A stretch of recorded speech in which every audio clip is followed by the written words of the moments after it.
Acara ini didukung oleh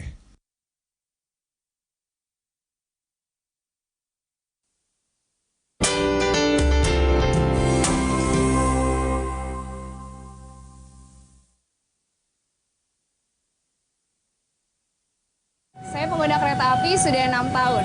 Kalau satu hari sih saya biasanya 2 kali, antara ketika berangkat ke kantor, terus kemudian pulang ke kantor.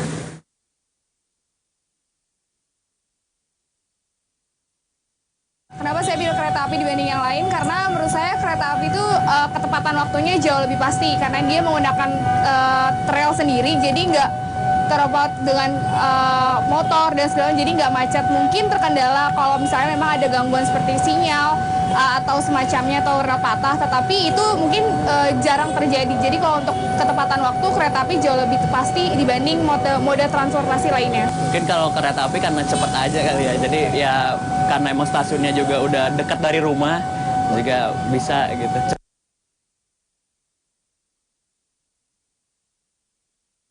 Ya mungkin kalau gangguannya aja itu ya mungkin informasinya suka telat datang.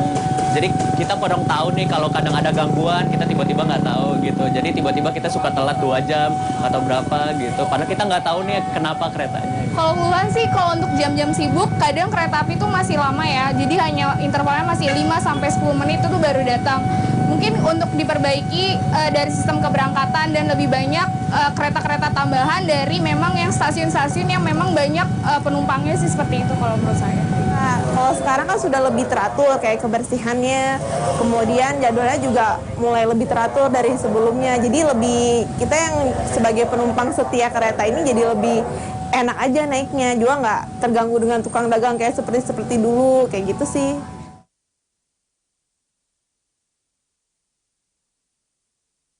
Jadi yang saya tahu sih kalau double track itu kan jadi emang buat nambah jalur gitu ya.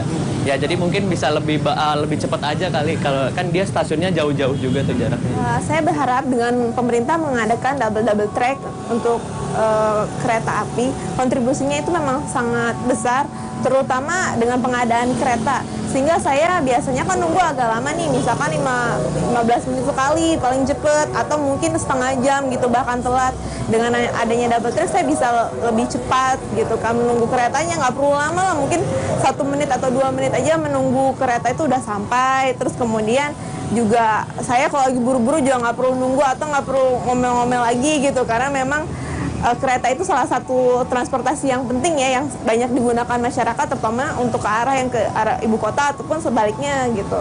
Jadi harapan saya untuk double track, semoga dengan adanya proyek tersebut, keluhan saya seperti yang tadi, akan semakin banyak kereta-kereta tambahan dan juga akan mempercepat datangnya kereta. Jadi nggak perlu nunggu terlalu lama, jadi tidak akan ada penumpukan penumpang di stasiun-stasiun yang banyak seperti itu.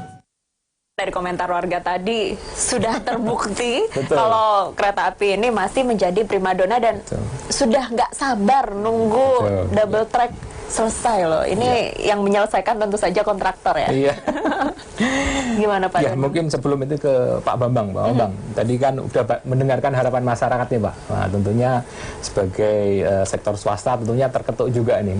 Masyarakat berharap banyak sebenarnya, baik kepada pemerintah, kepada BUMN, dan juga kepada swasta. Nah, mungkin kita ingin tahu Pak, sebenarnya kemampuan swasta gitu Pak, untuk menyelesaikan proyek-proyek besar seperti ini, apakah kompetensinya udah cukup belum gitu? Baik, Pak Dandung dan Mbak Ayu, seperti yang kita ketahui memang akhir-akhir ini di era Pak Jokowi, pembangunan infrastruktur itu sangat masif. Betul. Dan ini melibatkan banyak pihak. Betul. Ada BUMN, ada swasta gitu loh. Dan untuk mengerjakan pekerjaan-pekerjaan infrastruktur, menurut pengamatan kami, anak bangsa sudah sanggup Pak ya? Sanggup. Memang ada beberapa soal peralatan, mungkin ada beberapa yang harus kita impor. Tetapi untuk operate itu rasanya semuanya sudah kita kerjakan sendiri ya. Wow, luar biasa. Luar biasa. Betul gitu ya Pak Azul ya. Jadi ini ekspektasi masyarakat luar biasa. Nah, dari kementerian sendiri Pak, Iya. Sikap ini harus. Terima kasih Pak Danun. Keluhan-keluhan itu memang keluhan-keluhan nyata Pak, yang harus kita selesaikan. Nah, kita harap memang sekarang dengan kapasitas jalur yang ada sekarang itu memang ya sangat sempit Pak, sangat dalam rangka memenuhi permintaan tadi. Saya sampaikan tadi di awal bahwa ini permintaan cukup tinggi. Sehingga kita perlu sekarang dengan double track yang ada sekarang masih tercampur untuk dari Bekasi sampai dari Yang tadi Bekasi sampai tadi, ya. Manggarai masih bercampur dengan kereta-kereta jarak jauh. Iya. Ya, ada 400 kereta per harinya perjalanan kereta KRL, Iya. ada 120-an mungkin sekitar kereta jarak jauh. Iya. Nah ini konsep double track ini kita harapkan nanti dipisahkan Pak Dandu dan Mbak Ayu. Jadi dipisahkan sehingga kapasitas perjalanan kereta api untuk KRL sendiri nanti tentunya akan bertambah 2 kali luar lipat. biasa ini, Pak, Itu yang ya. kita harapkan bisa menyelesaikan kelambatan-kelambatan, waktu tempuhnya juga lebih pasti gitu. 2021. Ya, kita Sabar tunggu, dulu. Pak, sabar saja. Betul. Nah, kita mungkin ini Pak, berkaitan dengan pekerjaan nih Pak Suroto ya. Kita tahu bahwa proyek ini langsung berinteraksi dengan aktivitas masyarakat sebenarnya. Karena satu, kereta harus tetap jalan Pak ya, nggak Betul. boleh berhenti ya. Harus berhenti. Kalau berhenti nanti penggunanya akan marah-marah ke Bapak ini. Ngomel-ngomel Ngomel-ngomel tadi lagi ya, nanti, ada di seperti VT tadi ya. ngomel-ngomel. Nah, sebenarnya teknologi dan metode yang digunakan ketika mengerjakan proyek double track khususnya yang elevated Pak, yang naik ini. Apakah teknologi itu teknologi yang sederhana gitu, yang simpel, atau mungkin perlu yang rumit gitu ya? atau skill khusus sebenarnya Pak yang dikerjakan di sana gitu. Baik Mas Hendung, jadi elevated ini memang didesain itu untuk suatu proyek dengan lahan yang sempit, Betul. padat penduduk, Betul. banyak rintangan, baik melintasi jalan, melintasi perairan dan sebagainya. Ya. Sehingga di dalam pemilihan teknologi pun harus tepat. Tepat gitu ya. Nah, karena kalau salah bisa mengganggu lingkungan. betul. Makanya kita di dalam pondasi pun kita menggunakan borpel. Borpel ini tidak bisik, tidak bergetar, Tidak sehingga seperti tidak tiang mengganggu. panjang gitu Tidak ya. seperti tiang panjang yang mengakibatkan suara bising, bergetar, sehingga kadang-kadang masyarakat sekitar bisa komplain. Iya, betul. Itu yang makanya kita pilih borpel. Iya. Sedangkan untuk struktur atasnya kita menggunakan launching girder. Itu Launching yang girder. kita lakukan dengan peluncuran precastnya kita produksi di tempat lain. Di sini kita menyiapkan pilar dan overheadnya sehingga bisa berjalan secara paralel. Betul. Dengan erectionnya dengan menggunakan launching girder ini mau hemat tempat dan sebagainya. Dan Sehingga itu sudah dikerjakan oleh engineer kita sendiri, tenaga kita sendiri semua Pak ya. kita semuanya dilakukan oleh anak-anak bangsa, baik dari sisi kontraktor, Kita ya. konsorsium, dan dari konsultannya juga anak bangsa. Anak bangsa sendiri ya. Saya pikir teknologi sudah common ya, jadi kita kalau Bapak dilihat di Jakarta, semua sudah banyak sekali yang kita lakukan untuk membangun elevated dengan teknologi itu. Jadi saya pikir sudah hal biasa, Sudah biasa, dan anak bisa mampu untuk melakukan itu. Ini sebuah prestasi juga, semua elemen yang ada di dalam proses pembangunan ini dikuasai oleh anak bangsa. Sendiri, betul. Nah, Pak Bambang, kira-kira masalah transfer teknologi ini kan biasanya pihak swasta yang suka atau paling rajin nih mengambil teknologi terbaru kemudian dibawa ke Indonesia. Nah, sebenarnya bagaimana proses transfer teknologi yang dilakukan teman-teman nih, baik itu dari swasta, terutama swasta Pak, sektor swasta yang apakah selama ini hanya menggantungkan dari pemerintah, diminta menggunakan ini, menggunakan itu, baru kemudian swasta bergerak, atau justru swasta yang relatif proaktif gitu? Bagaimana Pak Bang? Dalam pembangunan infrastruktur khususnya untuk double track dan lain-lain yang elevated, saya pikir memang banyak menggunakan alat-alat kayak semacam launcher. Itu launcher kan masih kita import gitu kan. Tapi untuk operasionalnya semua bisa di handle oleh sendiri ya, anak bangsa lah gitu. Seperti yang disampaikan Pak Roto, itu luar biasa gitu loh. Dan sinergi antara, tidak boleh kita buat dikotomi antara swasta dan BUMN, tetapi ini sama-sama kita bekerja, karena swasta yang kita ketahui di Kadin itu ada hampir 140.000 perusahaan, sementara BUMN hanya 8 ya. Jadi sebenarnya kemampuan untuk transfer luar biasa dari pihak swasta justru Pak ya. Dalam hal ini semua untuk transfer teknologi itu baik-baik saja. Dan yang penting dua-duanya bersinergi, swasta dan juga BUMN. Kita punya video tayangan tentang teknologi berikut mungkin ini. Kita lihat ya, nanti kita bisa ulas lebih dalam gitu ya. Betul, ini dia.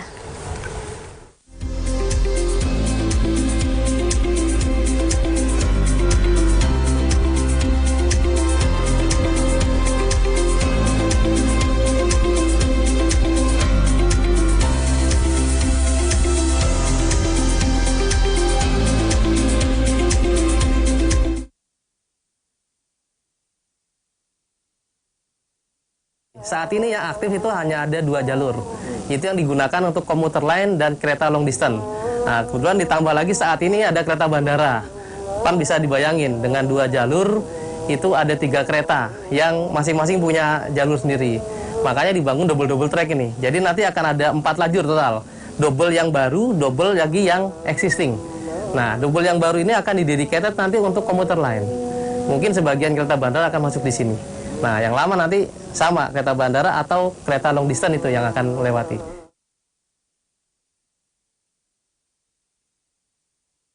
Memang saat ini teknologi precast lebih bagus ya. Kenapa? Karena pertama dia tidak ada kegiatan pengecoran di lapangan sehingga mengurangi boleh dibilang kotornya kerjaan pengecoran di lapangan. Kemudian dari sisi pelaksanaan itu bisa lebih cepat. Kenapa? Karena sebagian barang sudah diproduksi di pabrik, di workshop. Di sini hanya tinggal menginstal. Nah, itu kita bisa lebih percepatan di situ.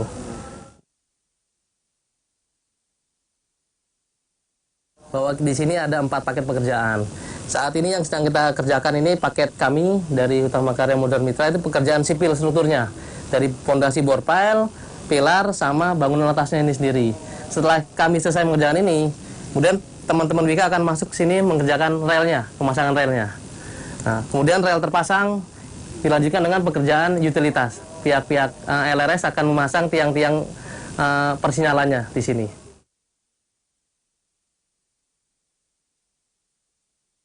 Cara kerja seperti ini kita launching kita pakai hydraulic jack.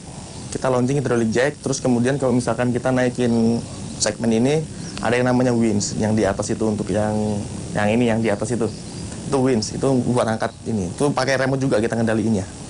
Pakai remote yang tadi operator yang punya itu.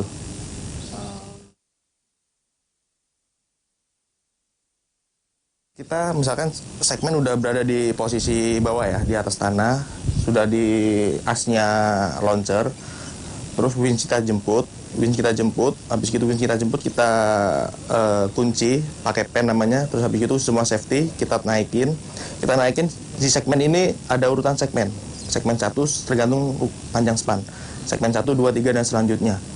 Jadi segmen 1 dulu kita angkat, kita bawa ke sesuai dengan urutan segmen di ujung. Habis di ujung itu kita gantung pakai stress bar. Ntar stress barnya itu kita kunci di namanya di main beam launcher. Kita kunci di situ. Habis itu kita kunci berarti segmen udah gantung di launcher di merah putih itu yang di main beam. Merah putih kita kunci juga di stress bar, ada 4 titik stress bar. Baru stress bar udah kunci. Winch itu kita lepas dari segmen 1 yang udah dinaikin, kita ambil lagi, siapin segmen 2 di bawah, baru kita angkat lagi. Jadi sistemnya kayak puzzle.